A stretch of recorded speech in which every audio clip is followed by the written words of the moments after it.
May hapon sa tanan. So, Mr. Secretary, majority floor, since we do not have enough time, since we have still, after this, we have another program. Okay. So, 1, 2, 3, 4, 5, 6, 7, 8. 8? 9. So 10. There could be a simple majority. So 10. So okay. 10. So I think it is already a simple majority. So the 125th regular session sa Guniang Pangsod, Dakbayan sa Cagayan de Oro is now called to order. Please to stand. Councilor. For our invocation, Councilor J. Roa Pascual. Councilor J. Roa Pascual. Mayong hapon, Vice. Mayong hapon, fellow councilors, and everyone attending the meeting. Manguros, Lord, eternal God, we are about to begin our meeting, and we do so with the awareness that without your divine presence here at the center of our meeting, and also within ourselves, our work will be empty. Grace us with your wisdom and vision. Gift us with holy humor and humility so that not only this meeting, but all our lives may be a meeting place for your kingdom. We ask this through our Lord Jesus Christ, who lives with you in the unity of the Holy Spirit, now and forever. Amen. Thank you, Councilor J. Roa Thank you. Pascual, singing of our national anthem.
And for the Cagayan de Oro March,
Mayong hapon sa tanan.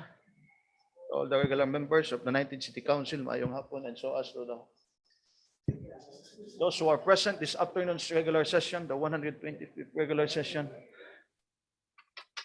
Our media friends, mayong hapon, and so as to our colleagues in the who are present via in their different abode, present via Zoom. Mayong hapon kaninyo. So at this moment, Mr. Secretary, can you do the roll and determine if we do have a quorum this afternoon? Honorable Renier Joaquin VOA, City Vice Mayor and Presiding Officer. For the first District Councilors, Honorable Edna Imdahino, Honorable J.R. Pascual, Honorable Present. Roger G. Abaday, Honorable Saldi O. Ocon, Honorable George is Goking, Honorable Ruben R. Daba, Present. Honorable Jordan G. Swan, Honorable Romeo V. Calizo. For the second District Present. Councilors, Honorable Joylene Mercedes L. Balaba, Honorable Maria Lourdes Isgaani, Honorable Ayan Mark Yunakaya, Honorable Suzette G. Magtahas Daba, Honorable Enrico Di Salcedo, Honorable Jocelyn B. Rodriguez, Honorable Present. Edgar S. Cabanlas. For the ex-officio members, Honorable Yan Lam Islim, Liga ng mga Barangay President, and Honorable John Michael Alceno, City Escape Federation President. There is quorum, Mr. Presiding Officer. Thank you, Mr. Secretary. So we do have a quorum. So at this moment, Majority Floor Leader Ayan Mark Kiblat Nakaya. Mayong hapon kanimo.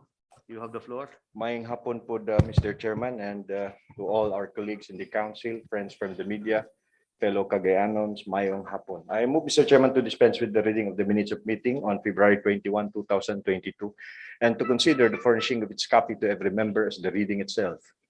Properly moved by the majority. Second. Seconded. Correction. Is there any correction? Is there any? There is none. Hearing none. Hearing none. It is hereby approved. I likewise move for the approval of said minutes. Which of meeting. penalty? Second. Seconded. On special report portion, Mr. Chairman, we have two members who would like to render their respective special reports. And this representation later on the third part will just give an information later. And the first is Councilor Lordan Swan as regards his concern on the scholarship program of the City of Cagayan de Oro. Next, to be followed by Councilor Romeo Calizo as regards the letter of the Pagatpat Kanituan Cockers as regards the franchise of the said organization. And the third is this representation, Mr. Chairman. So, Councilors Swan and Calizo Nakaya. Okay. As scheduled for the special report this afternoon. Okay, our first reporter, Councilor Lordan Swan.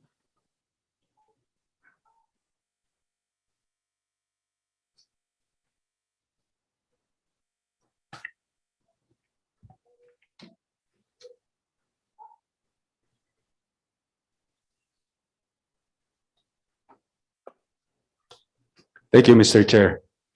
Good afternoon, everyone. A nation's treasure is its scholars. As a lawyer, I have always tried to defend those who are oppressed. As public servants, it is our duty to empower our citizens, especially the youth. Now, there is a report that has reached my office regarding the activities of certain individuals. If what I read is true, and these are found in screenshots, then these people might be abusing their public position by threatening our scholars that they will be removed from the scholarship program if they do not vote for specific candidates. Murag karon pa ko nasayod ani nga kung ma-appeal di ka sa City Scholarship Program, kay panagiyahan nag-usa ka tawo ang imuhang mga boto, ang imong boto. Now, there is an enumeration here in the scholarship agreement between the student and the city government of Cagayan de Oro City. According to Section 7, as to the termination of scholarship, These are the grounds. Number 1, the grantee fails to meet the average grade requirement of the program. Number 2, the grantee willfully fails to enroll in the required subjects required of the program. Number 3, the grantee enrolls in a different institution or shifts into another program. Number 4, the grantee goes into absence without leave. Number 5, the grantee exceeds the time allowed to finish the program. Number 6, commission of misconduct or unethical behavior inside and outside of the school campus where the grantee is enrolled. Number 7, conviction of any crime by a court or proper administrative body. Number 8, consistent negligence on submission of post-enrollment requirements. Number 9, failure to submit renewal requirements within the given period. Number 10, false statement, misinterpretation, or deceitful conduct. And number 11, other acts as may be considered as inimical to the interest of the city government and those that adversely affect the integrity of the scholarship program. Now, I don't see any item here that says that if you don't vote for the administration slate, you will be removed from the scholarship. Wala nakasulat sa grounds nga ipaundang ka sa pagka-scholar kung di ka mobotar sa usa ka politiko. Now, I would like to have the person involved in this because she is, I think, one of the heads of the City Scholarship Office to appear before this august body so that she can shed light on these issues and she can confirm whether or not it was really her who sent those messages to the scholar leaders. So nakita nato nga dili man day sila matangtang ang atong city scholars kung mag-apil-apil sila sa politika sa maski kinsa. Therefore, murag nailad ang atong city scholars og ilang mga ginikanan, gihadlok, pinaagig mga batak. These people are trying to control how our scholars think by using deception and lies. What's so insidious about this is that our scholars are being lied to simply because of political gain, and that is just wrong. What is the result of this? They are becoming fearful. Our scholars are afraid to speak. Di na sila makapadayag sa unsay ilahang mga opinions. Kay mo lagi, di sila pwede mag-express sa ilang political opinions kay mahadlok sila nga tangtangon sa ilang city scholarship program. Maliman ka na. Shouldn't we be the ones to encourage them? Shouldn't we be the ones to help them to speak up, to become more confident? Bata pa kaayo sila, na politika na. So I want it verified and put on record whether or not it is the policy of the city to remove scholars if they do not vote for the administration slate. Niya pa ning isa. Na ako'y nadawat nga mga sumbong pud. Kay naay usa ka barangay captain sa hinterlands nga iyang gipangkasab-an ang mga city scholars kay nganong nag-apil-apil kuno og activity sa usa ka grupo sa politika. I have screenshots showing this barangay official berating city scholars. Kapitan man unta ka, what are you doing berating city scholars for simply expressing their opinions, for simply exercising their right to participate in democracy? Matud pas kapitan, dapat daw ta magpasalamat sa tao nga nagbutang sa ato sa city scholarship ug sa SPES. This is the very definition of patronage politics. That is precisely the kind of traditional politics that we should shield our youth and our scholars from.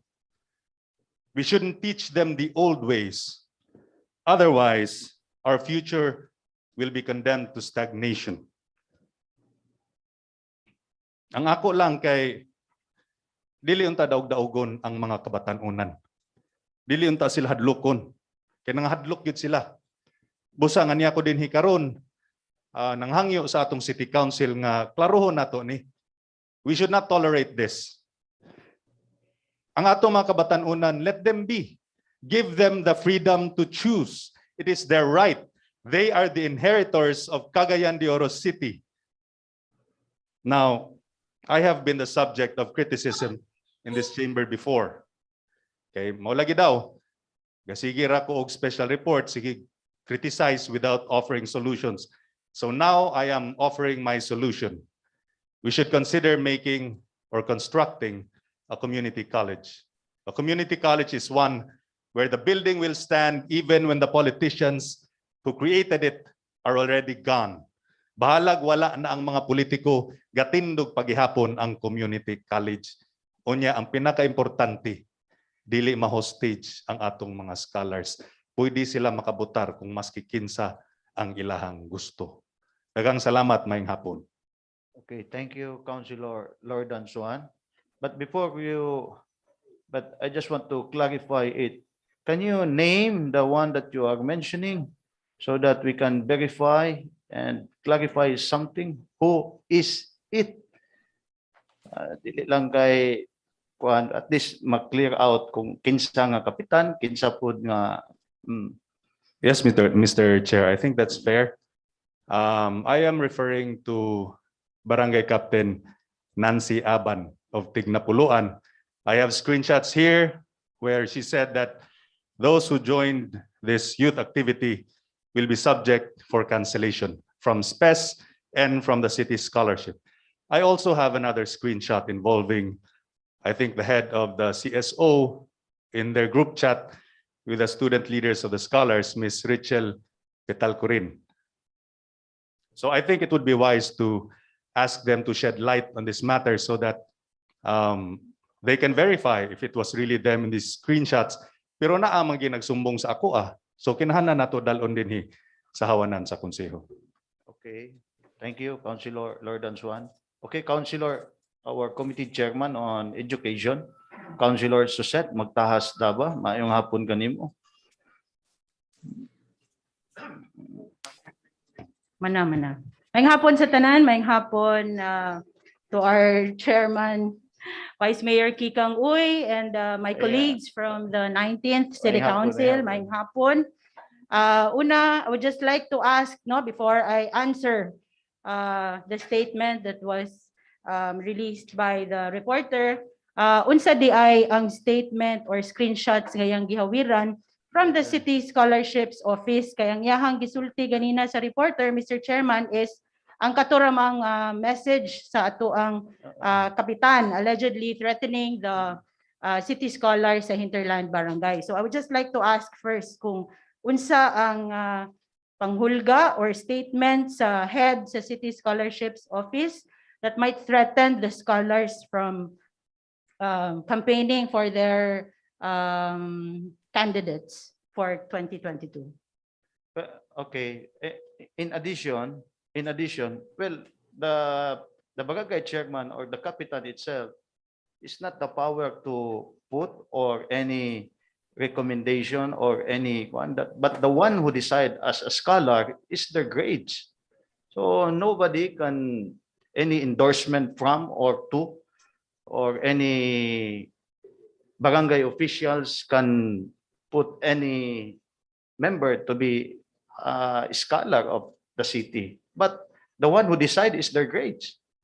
If they cannot pass or any given limitations or requisites to be one, then you cannot be a scholar of the city.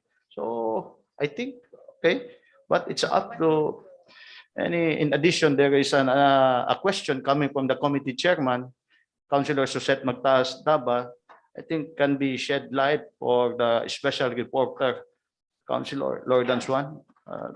Just want to clarify from the committee chairman on education.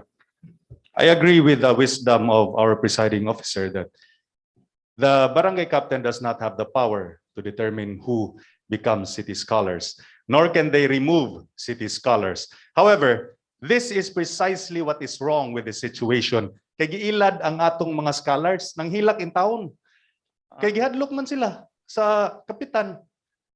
So, mo lagi nailad ang mga city scholars nga matangtang sila sakto gitong imong ingon, Mr. Chair, nga dili man sila matangtang kay naamong ganin sa contract nga 4 years, di ba? Naana sa agreement between the city and the scholar nga 4 years ang ilahang contract unless they violate katong akong gipang enumerate. So in that area we agree. But regarding the ones the request of the committee chair on education, I would respectfully decline until we present these people here in the city council. I will show them the screenshots once they are here. So, okay, Councilor Suset, magtahas na ba? Thank you so much, Mr. Chairman. Maayong hapon again sa tanan, no? Una, Mr. Chair, akong ipaklaro, no? Wala sukad na hitabo nga adunay natangtang nga city scholar tungod sa political affiliation. In 2013, wala pa daghan sa ato diri ang member sa City Council. When Mayor Moreno took over, daghan sa mga existing na mga city scholars who obviously were from the previous administration. And that, naghilak, naguol ang mga ginikanan nga dili na bayaran ni Mayor Moreno ang ilang mga tuition because definitely they were not supporters of Mayor Moreno. Pero unsa man ang gibuhat ni Mayor? Iya bang giundang, iya bang giputol ang pagbayad sa tuition aning mga bataa? A big no, Mr. Chairman. In 2016, dagan-dagan na sa ato dinhin karon ang nadungan nato paglingkod with you being the chairman of the City Council, Sir Vice Mayor Kikang Uy, no? And then with the passage of the Scholarship Code 2018, ang atong mga scholars gikan sa 700 na himong 7,000 for this year, taliwala sa pandemya.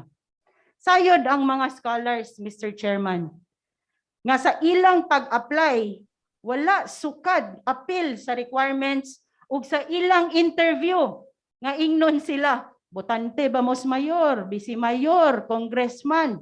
Sa tinamban na pagkasturya, we have a screening committee, we have a scholarship board nga lain-lain nga stakeholders and government agencies ang miyembro niini. We have representatives from the interfaith, representative from the academe, the CHED, and the Department of Education. Na nakabalo pa pud kita nga sa 2019 there is another barangay official, no, nga nagduol kang mayor kay naghangyo nga ipatangtang ang usa ka city scholar because basher siya sa city government, basher ni Mayor Oscar Moreno nga administration. So ang katong barangay official from Hinterland Barangay nangatubang, naghangyo. But what did the mayor do? Wala niya gipatangtang ang maong city scholar. Yang tubag ato nga official pasagdi na kung basher sa ato ang city government. Kay wala ug wala sukad ta nagdawat ug nagpahawa sa usa ka city scholar tungod sa political affiliation. So yes, insakto to yang gibasa. I have a copy of that list kung kanus ka pwede matangtang, no?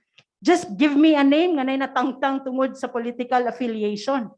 The reporter himself adunay city scholars promoting him, inviting other city scholars nga mag-join sa ilahang group, no? Supporting him. But gipatawag ba sa City Scholarships Office? Did the City Scholarships Office call the attention of that students, no? Nga tangtangon ang iyahang post, ang iyahang pagbash sa city government. Mo lagi ning ingon atong 2019 sa usa ka barangay kapitan nga dili gid niya masabtan bashing the city government and yet enjoying one of the programs of the city. Pero wala gihapon na gihatagan og kabugaton ni mayor kay dili siya gusto ma-politicize ang maong scholarship program, Mr. Chair. And then kanilang Mr. Chair, mapasalamaton tano kay karong hapon na ang ato ang reporter ay okay ra gid ko.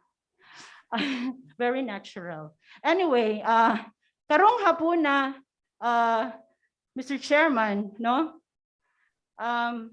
Tanawan na wala na noon ko. Anyway, ang atuang reporter, Mr. Chairman, ang tenor during his interview in one of the radio programs, lahi sa iyahang report karon, no? And I would like to quote, Mr. Chair, kani ang iyahang gisulti. Ay, kabalo nako, nakabalo sila na nahitabo ni. Kay kalat naman kayo ni siya, pero walay actions na hitabo. Few weeks ago, mag-special report that he hates fake news. No? Di siya ganahan nga adunay paghimuhimo og storya. Grabe nga false accusation, baseless conclusion nga nakabaluta unya atong gikonsente ang kapitan nga gapanghinadlok sa atong mga scholars. Mr. Chair, dili ta makatuo nga coming from him, no? There is so much paunta nga iyahang mahimong basehan sa iyahang statement. Kay lagi mura lugar ni nga kalat na kaayo and is assuming na we all know but we didn't do anything about it. Ato lang gikonsente. Well, in truth and in fact, in 2019, wala ka na gikonsente ni Mayor. But gi-announce ba ni Mayor ang iyang decision? Nagpalapad ba siya sa iyang papel o nagpa-impress? Wala. Mr. Chairman, no? It's just like saying kung aduna kay post sa Facebook, nag-assume na ka na tanan tao nakabasa sa imong post. And then now, ang iyahang statement dito sa gawas, ma-check man pud ni, no, sa radio program kay naman ni sa Facebook. It's like accusing us nga nakabalota sa gibuhat sa usa ka kapitan and then us not doing anything about it. So, Mr. Chairman, since nanganlan naman, no, and the City Scholarships Office are very much willing to answer the allegations and willing sila magatubang dinhi sa City Council kung ma-invite man gani sila, Mr. Chairman. But I hope dili ni makonect kung unsa ang gibuhat sa kapitan, wala na'y panugot sa council. Because again, I would like to emphasize nga walay barangay official, walay city official nga makatangtang sa scholarship grant sa usa ka city scholar. And I would like to make that very clear. Ug kabalo ang mga scholars ni ana. Dili na lang unta ta magtuis-tuis og storya, no? Nga walay nabuhat ang City Council kaliwala nga nakabalo na kunuhay kita. Kaya ang yahang rason kalat na kuno kaayos tanan. So grabe ka assuming, Mr. Chairman. Salamat kaayo sa panahon na imong gihatag na kita makasturya. Okay, thank Mr. you. Chairman, Sir. Mr. Chairman, Can Chair. you Mr. Chair, cold water there in your table? Okay, thank you. Mr. Chair. Councilor Susette Butas Mr. Davao. Chair, Okay. Mr. Chair. For the reporter to make it clear, there is someone, that is why there is someone they are accusing, but can you name from way back 2013 or 2016 to until now, this day, natangtang tungod kay sa iyang political affiliation? Can you name names? Mr. Chair, For reporting, so that to clarify it, there is the one you are accusing that nangasaba, nag-threat, no? Pero ang problema naabay natangtang. Sige. Okay, Councilor Lordan Swan, you are raising your hand.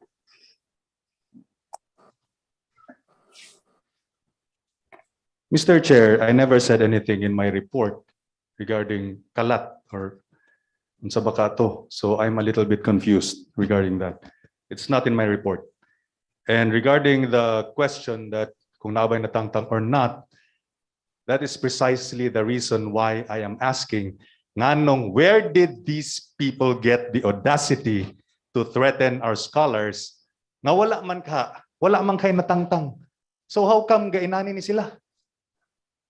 Wala man kay natangtang gid nga scholars. So nganong gailaron man ang mga city scholars?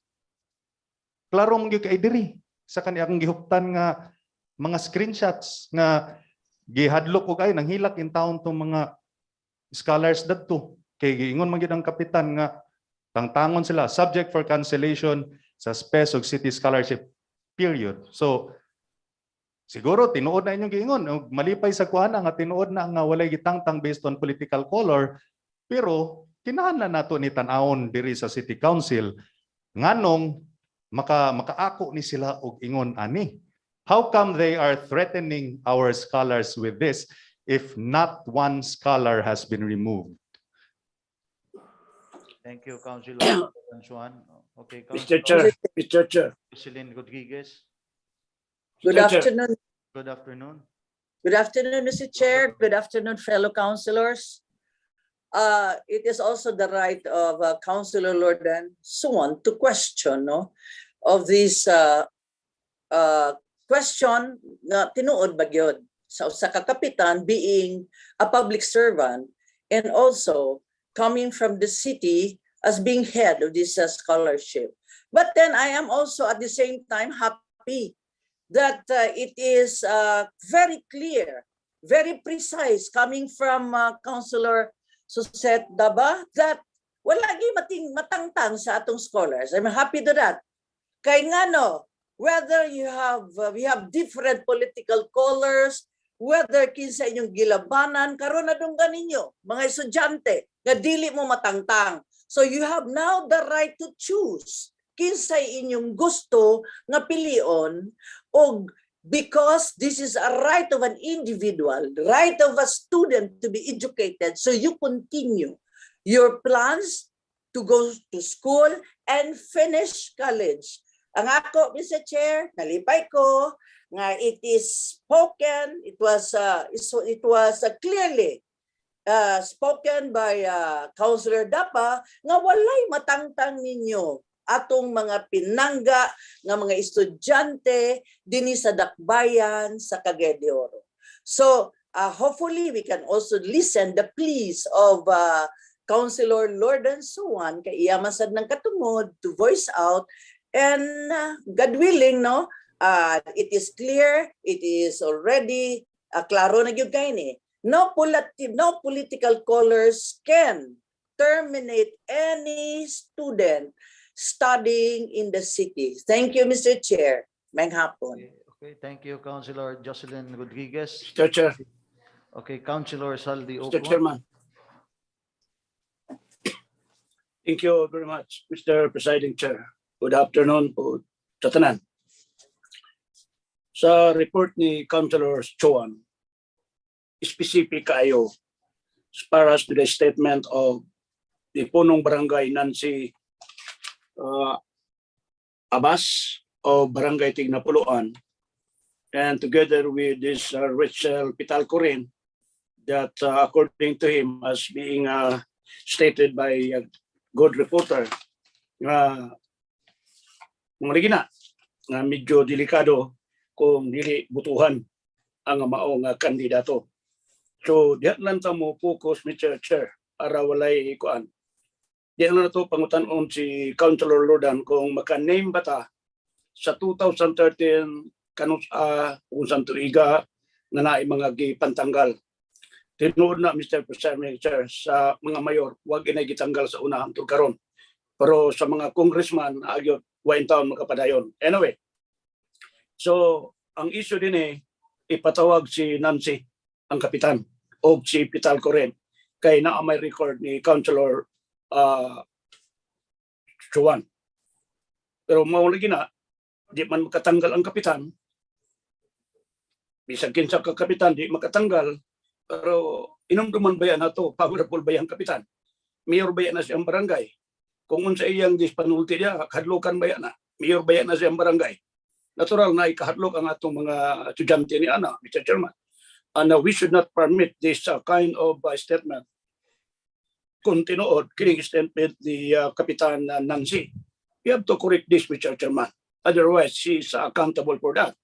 Hindi niya pwedeng buhaton kini kay mura o na ay panghidadlok on the part of the student, Mr. Chairman. Pero nalipay ko, as being stated by Councilor Daba, nga super wala na di makatanggal ang mga kapitan. Pero muli na, powerful ang kapitan. Muagi gyapon sa ilang mga scholarship. What if of daily i-recommend? What if daily pirmahan sa kapitan a recommendation for scholarship? What's happening? So dili gihapon mo silbi. So mo na Mr. Chairman nga to dinhi kung maayo unta. Di na lang nato iagi sa kapitan ang mga recommendation for any scholarship.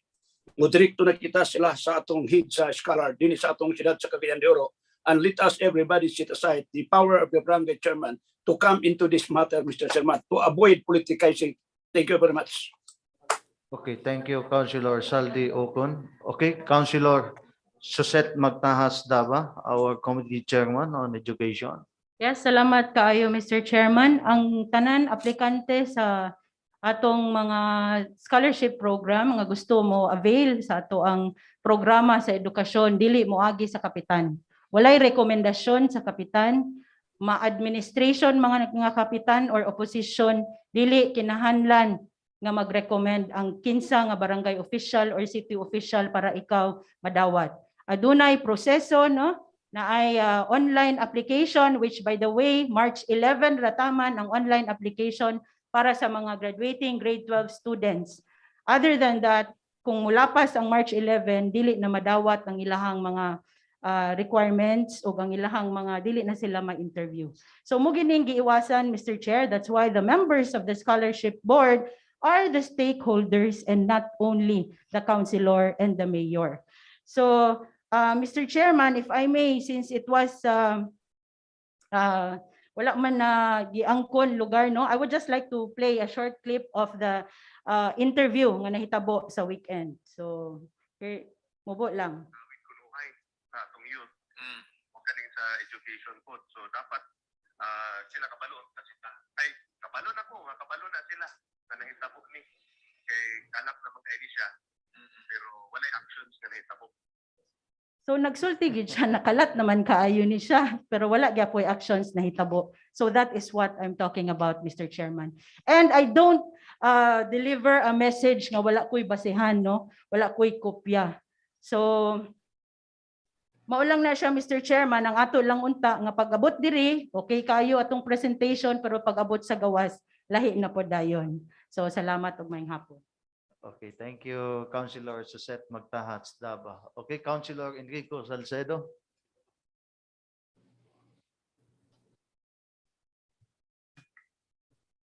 Ako lang puwaso ng akong face mask, Mr. Chairman, kaya ano ko'y COVID sab.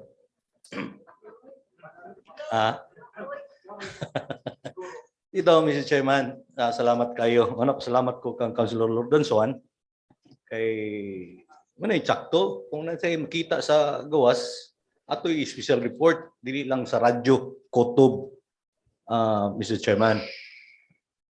Ako pod naka-experience ko nga nakoy gi-recommend nga gusto mapa-scholar. Gani gimahayan pa gani ko kay man madawat, Mr. Chairman, kay lugar believe ko sa CSO kay wala gi politiko kundi based on qualification o silang mga grado, Mr. Chairman. Muna nga maka-witness ko nga mismo sa kagalingon na balibaran gid ko nya gimahayan pagid ko sa nagduol sa ako, Mr. Chairman. Ikaduha, katong nahimo kong kapitan sa barangay sa Guza, Mr. Chairman. Kining administration, wala gid ko nakadungog nga naay gitangtang tungod sa politika. Pero sa previous administration, during sa akong incumbency as barangay captain, during the time sa administration sa Padayon Pilipino, gitangtang, Mr. Chairman, kay identified man sa ako ang Kapitan Salcedo. Sa Padayon Pilipino, posible nga gitangtang to, ginaato. Kay mismo ko gyapon naka-experience ko, Mr. Chairman. So sa believe ko aning administration kay walay politiko nga maka-intervene.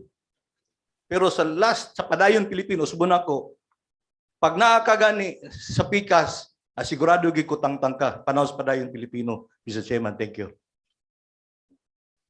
So that could be 9 years ago. Okay, just to make it to clarify, to make it clear. Okay, anyone wants to add something? Oh, okay. Councilor Roger Abaday. May hapon kanimo. Maayong hapon, Mr. Chairman. Maayong hapon sa mga kauban. labi na gyud sa naminaw karon sa atong session. O thank you sa kayo sa special report. Ang tangon sa siguro ako para klaro.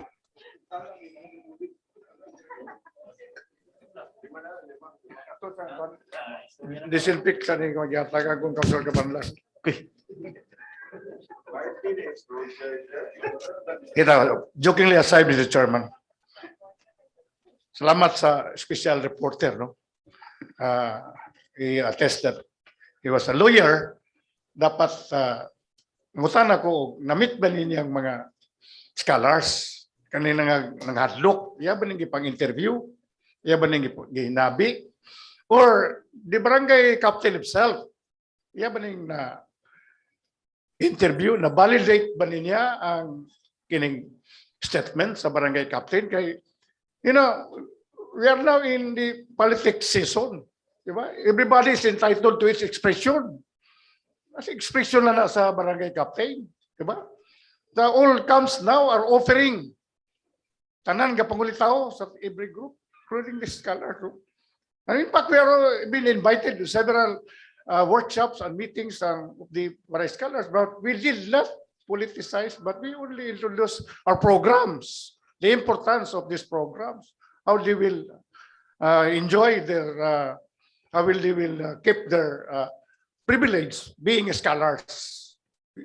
There was no threat against them, but we encouraged them. So, dapat it comes like this, no? It's a very serious matter. Imagine, you're generalizing us. Warag nagpasagan ang city council or anybody here, the chairman ba sa education. Ako, vice chairman ko sa education. So, as if we are being generalized, no, of the act or the report which is not yet validated. So, I would like to challenge the good reporter that he is a lawyer. So, ay kaso ng mga tao nga if you want them to be penalized, then if you think that is an offense, then as a lawyer, you file a case. I'll challenge you. Thank you very much. Okay, thank you, Councilor Roger Abaday. Okay, Councilor Edgar Comanlas.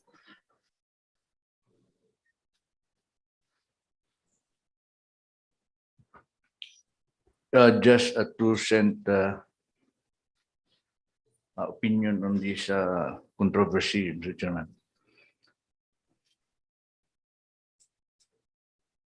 Analyzing the statement of the special report of Councilor Jordan, it would seem that this is not the barangay captain who is being blamed here.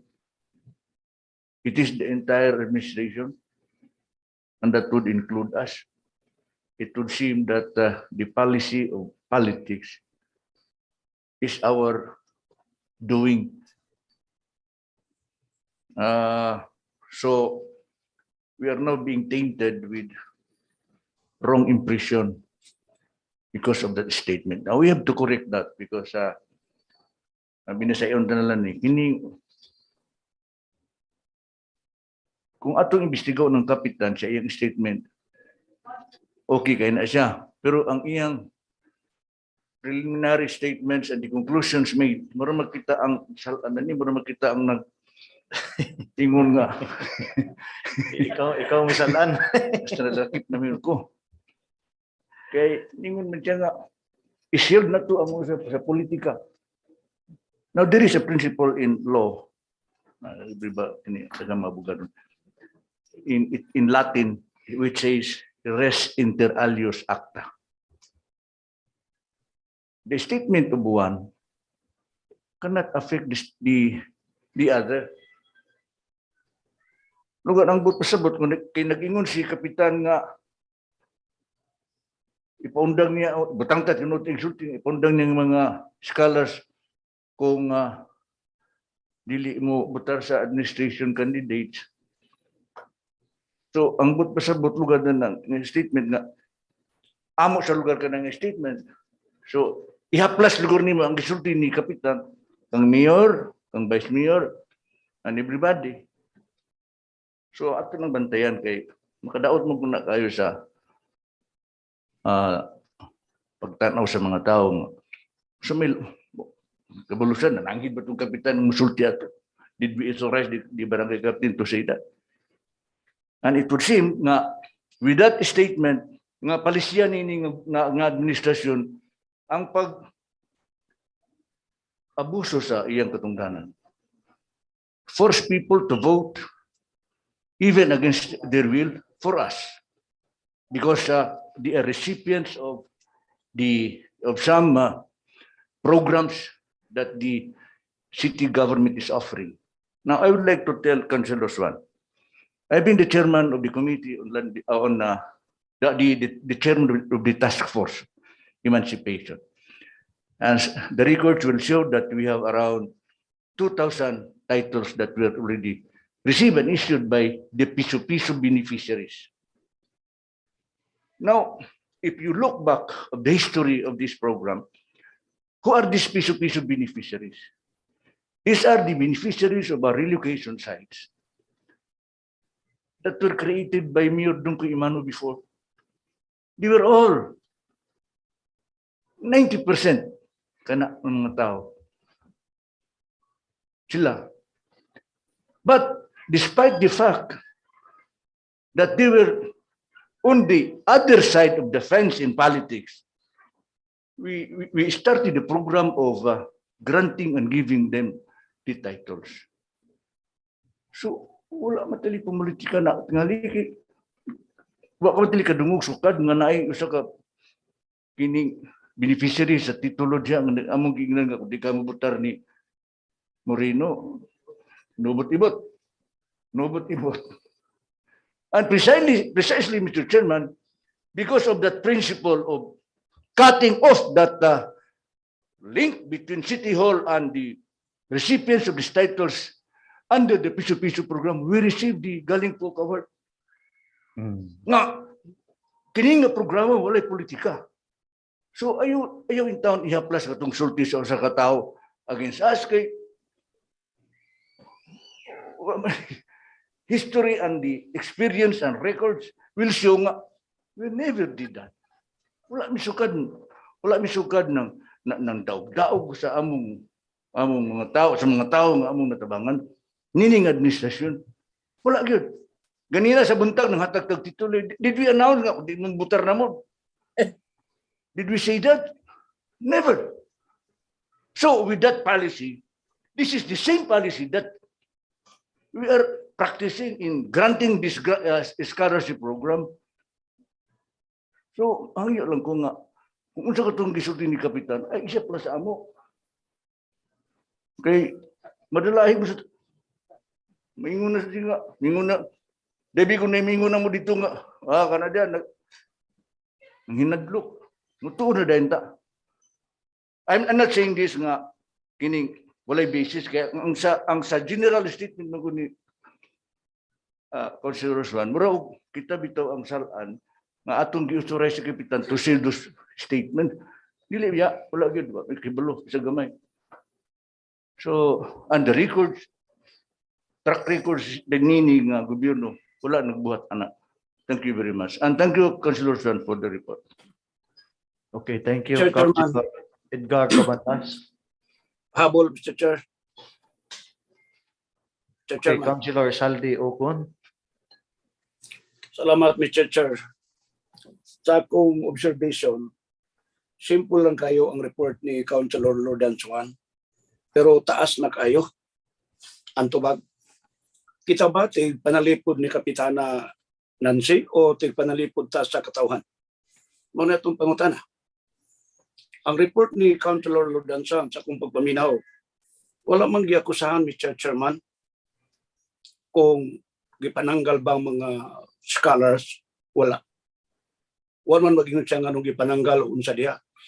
Nung pasalamat pa ganita sa report, nga gidala din sa atong hawanan for us to take action, Mr. Chairman. Kung unsa ka tinupod kining giluwatan o pamahayag aning maong kapitan, o kining usa ka Richard na sa pleno Peter Turin, ang prayer ni Councilor Lordan, dalon din sa council para pangutanon. O may gilabot na to City Council, Mr. Chairman. Kung pangutan na, tigpamabata ni Kapitan Nancy, tigpamabata ni Richel. sa panahon nga dalon na issue din labanan nato dayon. Sama sa natabukang Clarixoy nga inyong gilabanan diretso. Sabot ba mo? So gamito na itong tungutok. Bigay ko mo laban nato diretso. Klaro ang report. Klaro ang report ni Councilor Lordan Suan. Nga atong imbestigahan. Dili conclusive nga apil ta. Kaya kung na-apil ko mo berak ang Councilor Suan. So sa man, tigpapataan ni mga tawanan tungkol kay politika. Apay gisulti ni Councilor Roger Abaday, pares. Nata karon sa politika. Expression kini. Kung sa expression, lugar buti pasabot, may unang kapitan nga, o di mo boto, dili mo renew, o di mo makuan pagka-scholarship kung namoy, di mo appeal sa among political affiliation na inyo. Is that considered nga expression? Kagwapo ba kaya ning expression? Magkapasakit ka to sa atong sigataw. Kata Mr. Chairman nga ako din di ta mo laban. Kaya ang prayer ni Lord Ansuan, dalho nato din ang maong mga tao para imbestigahan nato. Maura man na, huwag mo tagipas ang lang din Please sip lang kita. Nalabing tinood. Thank you. Okay. Thank you, Councilor Saldio. Perhaps I just want to. we should close the Okay. discussion already. Thank you Mr. for Chairman. the reminder, Majority Floor. Well, Mr. just Chair. note- okay. Let Mr. me Chair. look it this way. So, okay, enough for Chair. the, okay. Since there is a report, but the other concern or any of our colleagues, especially to the committee chairman on education, that it must be the special report, especially the one that mentioned that it must be based on factual, based on evidence, and based so as a substantive, not just Is it- a mere like what you call this one these days, just a mere fake news or Marites like, but it must be concrete with names of any specific accusation. But anyway, as we heard our colleagues from the committee chairman on education, he is very much willing to deliberate or correct this issue matter. Well, I will refer it to the committee itself, the committee chairman on committee chairman, Councilor Suset Magtahas Taba, for any of these clarity question or to clear it out. Huh? Okay, Councilor Suset Magtahas Taba. We now proceed to the second reporter, Mr. Chairman. I rise on a point of order, Mr. Chair. Why? The opposition has not yet finished presenting their side. That is, According to the parliamentary rules, every What- speaker, even the opposition, is allowed to speak until they become tired of speaking. what rules? Robert's Rules of Order. That is not what we are referring to. Yes. It is our rule. Sit down. Yes, we have our rule. Sit But down. according to our rules, You are not. the Robert's Rules of Order applies suppletorily to the City Council rules. Robert's rule is not our rules here. Yes, but it We applies have the 19th suppletorily. City Council ruling. Applying suppletorily means That that is why- once there is no rule regarding this specific case, we must apply it. Let me just say my piece. It's only for about 10 seconds, okay? Okay, apply Please, it to yourself. please. Okay, carry on. Thank you. Okay. So, As long as I rule it out, all the special reporters. So, okay. To the one who questioned my being a lawyer, yes, you that are. is precisely why I am not filing a case on behalf of these scholars, because I know as a lawyer that I do not have a cause of action. Yes, I also verified the veracity of these screenshots because I talked to one of them. Regarding the construction of what I said by one of our lawyer colleagues, I find it very hard to understand why he misconstrued what I said to include the entire city council. I was only referring to the barangay captain and to Ms. Petal Corin. And if you are saying wala tay idea nga naigalihok, o especially sa mga kapitan nga, Okay, Councilor Lordan Swan, you are referring to the rule. Why you keep on okay na ko, talking Mr. about Chair. it Thank you. back Thank you. otherwise? So, May I you're referring to the rules. So, Robert's rule? Well, that is not applicable here. Well, I know that you are a lawman, but it is not applicable here. So I just want to remind you that we have our own parliamentary rules of procedure in the 19th City Council of the City of Cagayan de Oro. The one that you mentioned, I am very sorry that, no, May I with due state, respect to you as a fellow, a colleague of ours of this 19th City Council, pero pasensya lang, ha? Sorry kayo. may I state the House rules, Mr. Chairman, that the presiding officer is referring to? Okay. Thank you. Thank you, In Majority Floor. You In may our carry on. order of business, Mr. Chairman, we are only giving 1 hour span for the entire duration of the special report, and it will be regulated by the presiding officer being the chairman of the proceeding.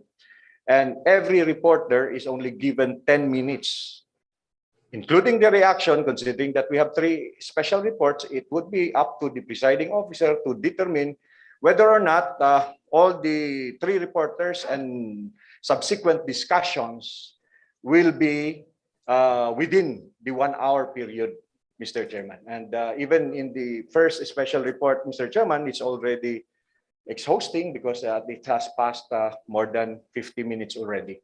So the presiding officer, in ruling that there is no much time, and ruling to refer the matter to the Committee on Education without considering the point of order raised by Councilor Lord Swan is a proper ruling, Mr. Chairman, pursuant to the rules.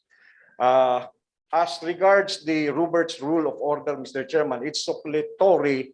However, when there are specific rules provided by the House rules, suppletory in nature is not admitted to modify the House rules, because the primary House rules are those written in the House rules approved by the City Council.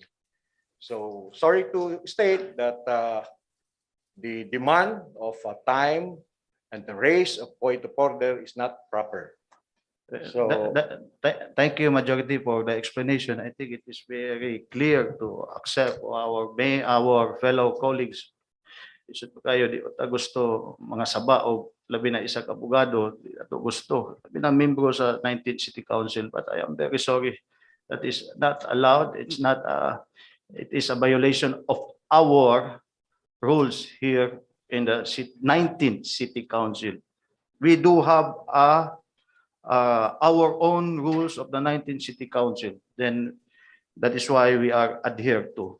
So thank you, and I rolled it out for the special report to the committee chairman, Councilor, as I mentioned, Councilor Suset Magtahas Daba. Our second reporter this afternoon, Councilor is there any? Romeo Calizo. Okay, Councilor Romeo Calizo, mayong hapon kanimo. You have Thank the you. floor. May hapon to our beloved Vice Mayor.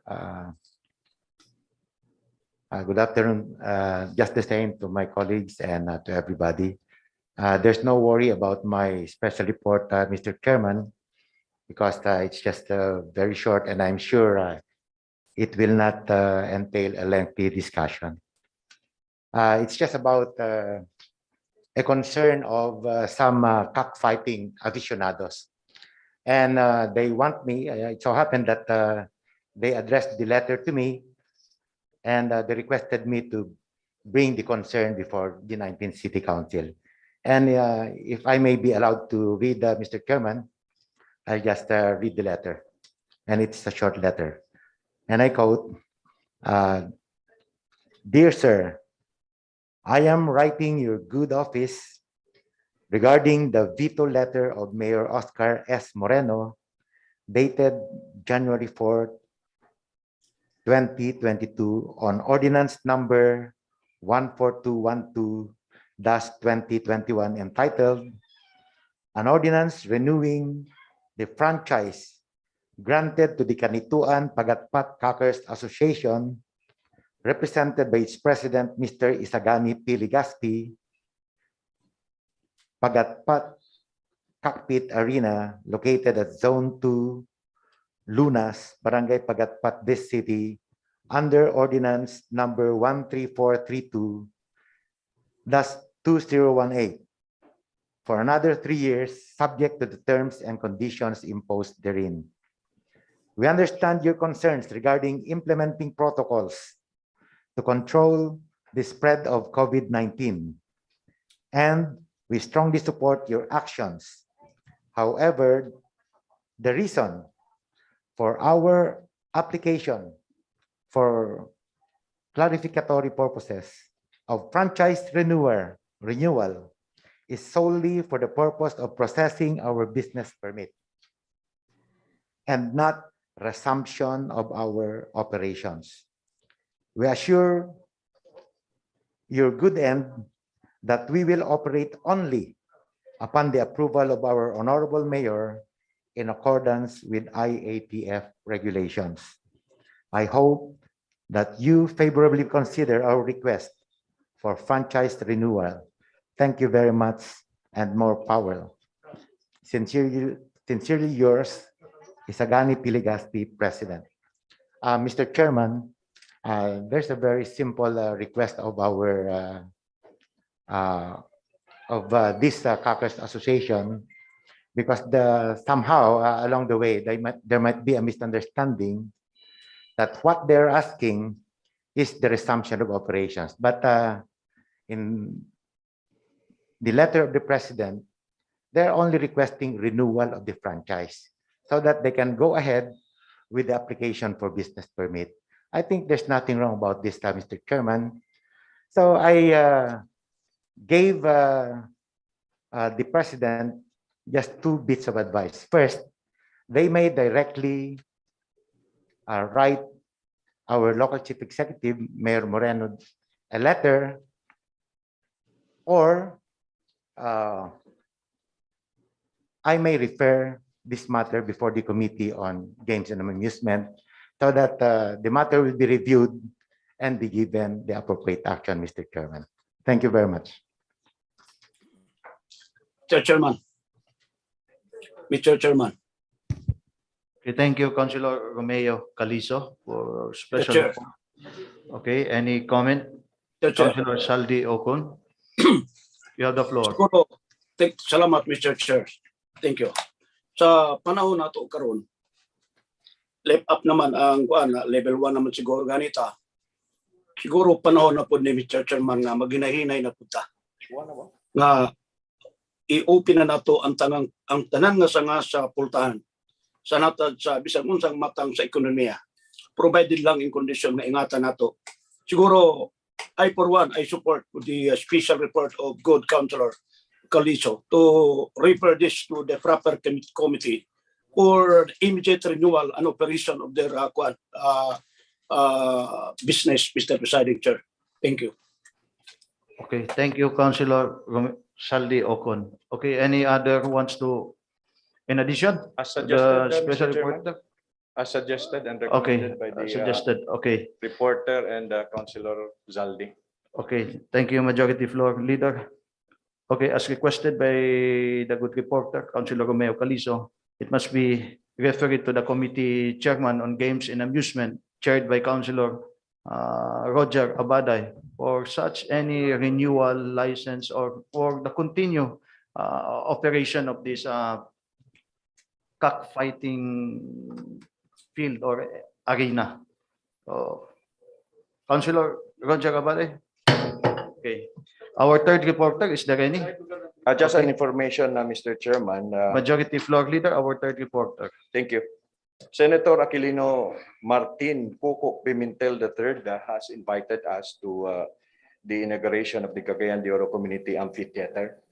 And he funded through his office, Mr. Chairman, so much amount to rebuild the amphitheater along Divisoria Avenue.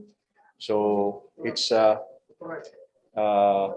we should also express our appreciation to Senator Coco, Mr. Chairman. At the proper time, Mr. Secretary, kindly draft the title and we'll express our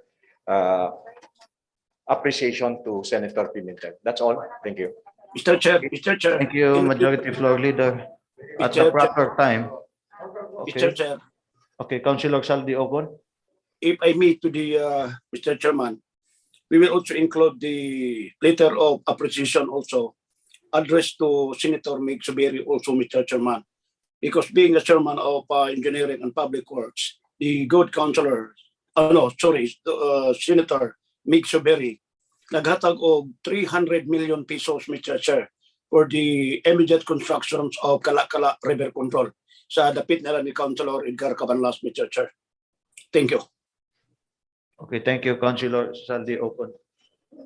At the proper time, proper time. can you provide us pare with the document so that Yes, supporting paper ipasa na lang ako, ako na lang itawag sa through the secretary. secretary? Okay. Yeah. Okay. Well, your clarificatory question, it may be later on since our special report is the majority floor leader. Information. Just an information.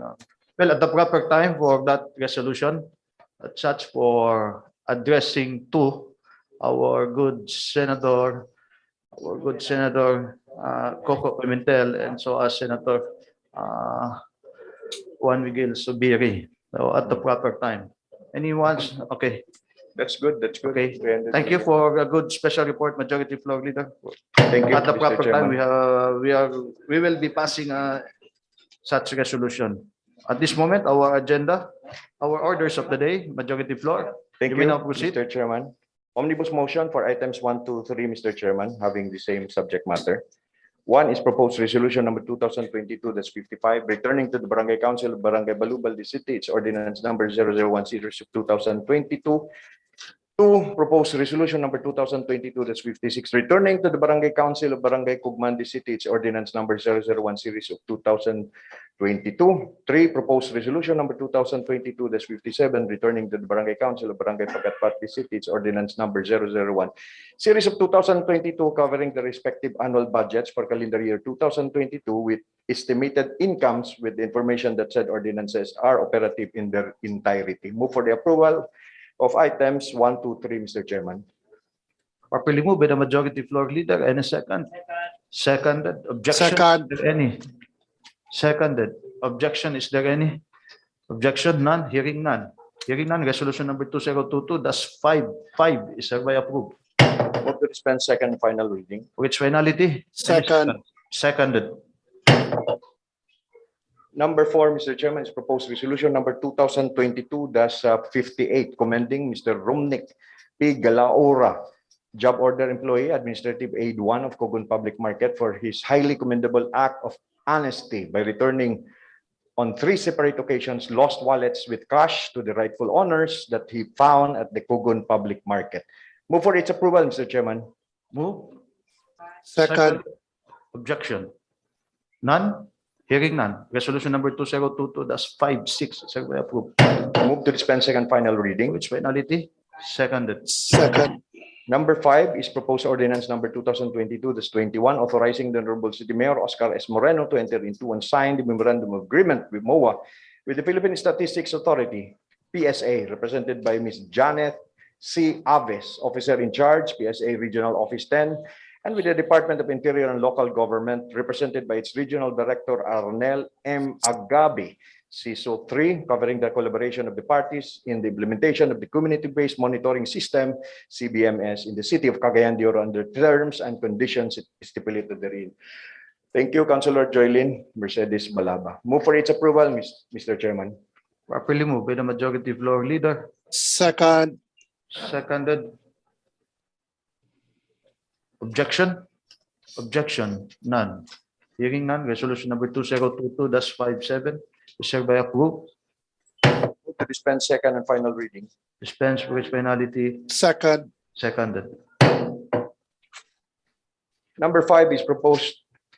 Number 6 is proposed ordinance number 2022-22, approving the development plan DP of Intalio Estates Phase 1 subdivision project located in Barangay Canituan, the city, with an area of 122,287.75 square meters, containing 643 lots units under PD 957.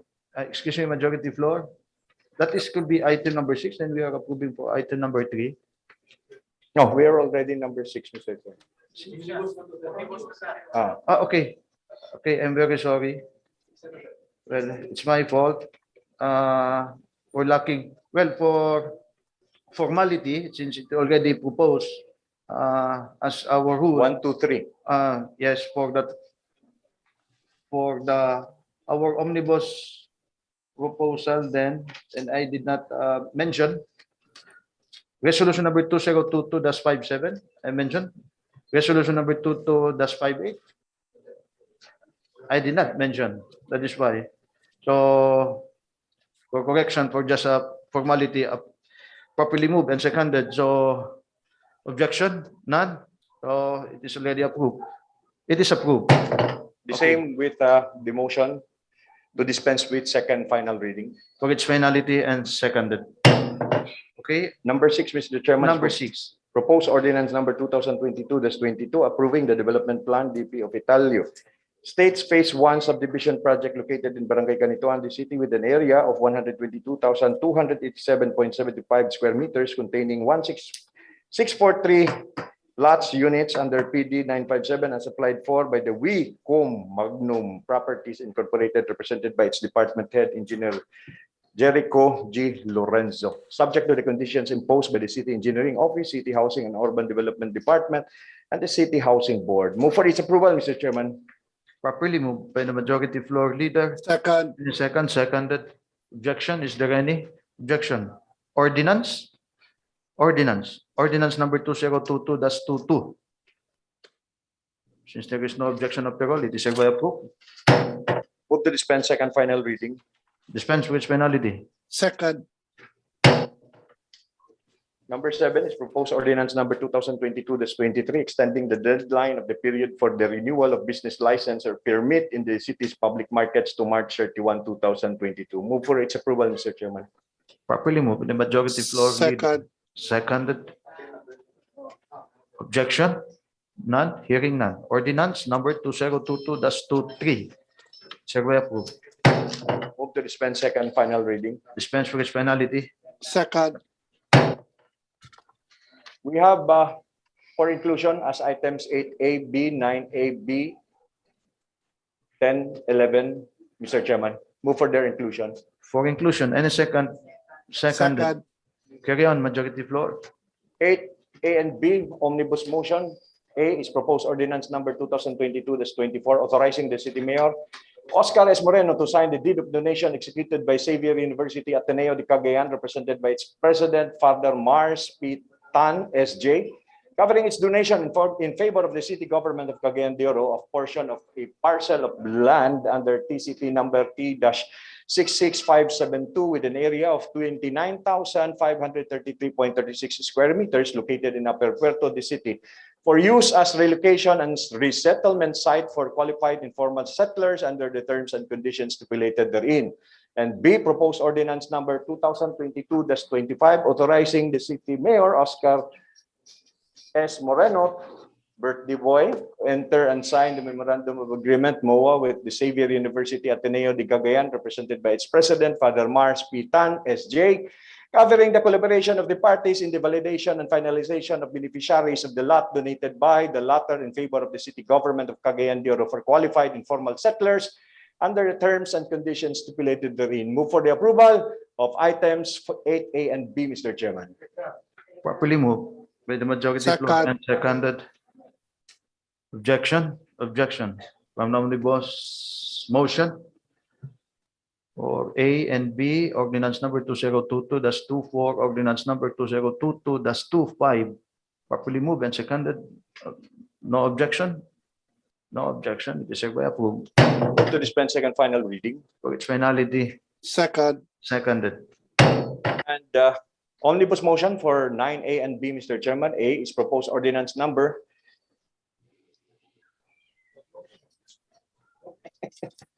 proposed ordinance number 2022-26, authorizing the city mayor, Oscar S. Moreno, to sign the deed of donation executed by Xavier University Ateneo de Cagayan, represented by its president, Father Mars P. Tan, SJ, covering its donation in favor of the city government of Cagayan de Oro, portion of parcel of land under TCT number T-66572 with an area of 7,784.98 square meters located in Upper Puerto de City for use as expansion campus of the Cagayan de Oro Technical Vocational Institute, CDOC, TVI, under the terms and conditions stipulated therein.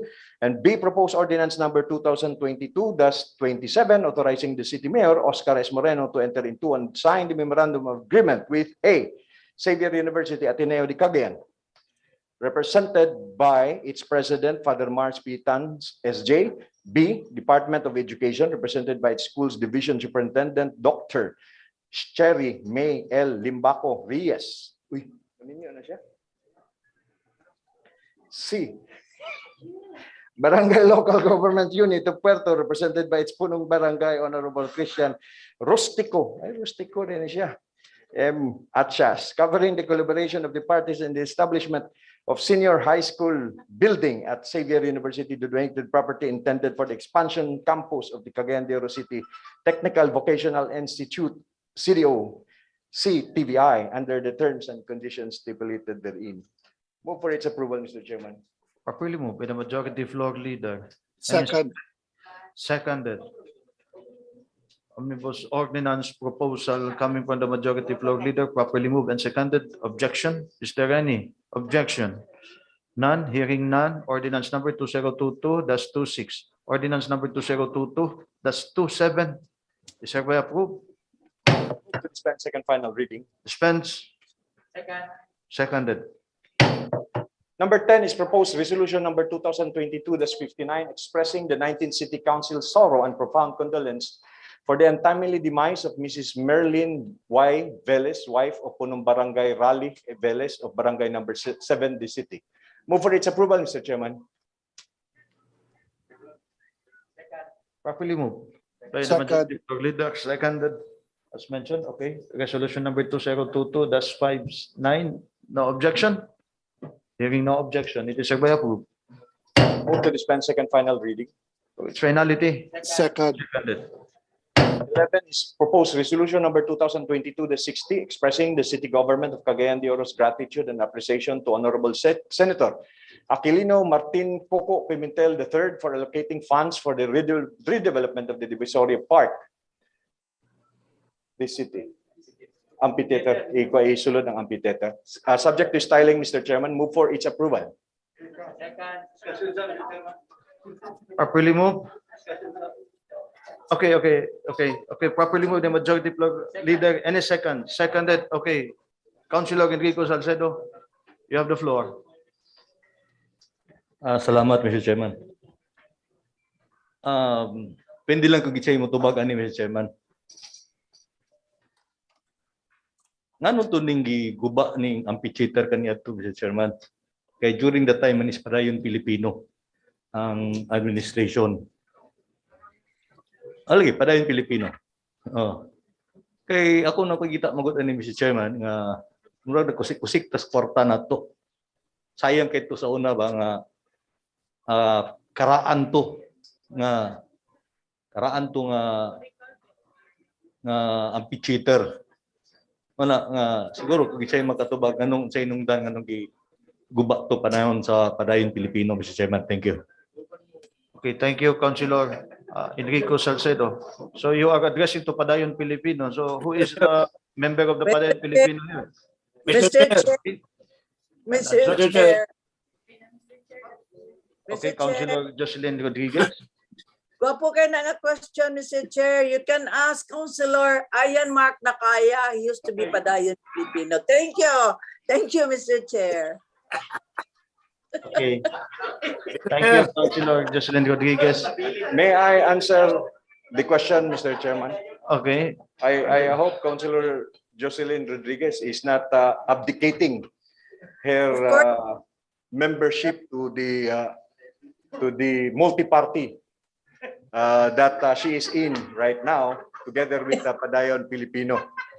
I hope that she can also represent the men and women of Padayon Filipino, Mr. Chairman.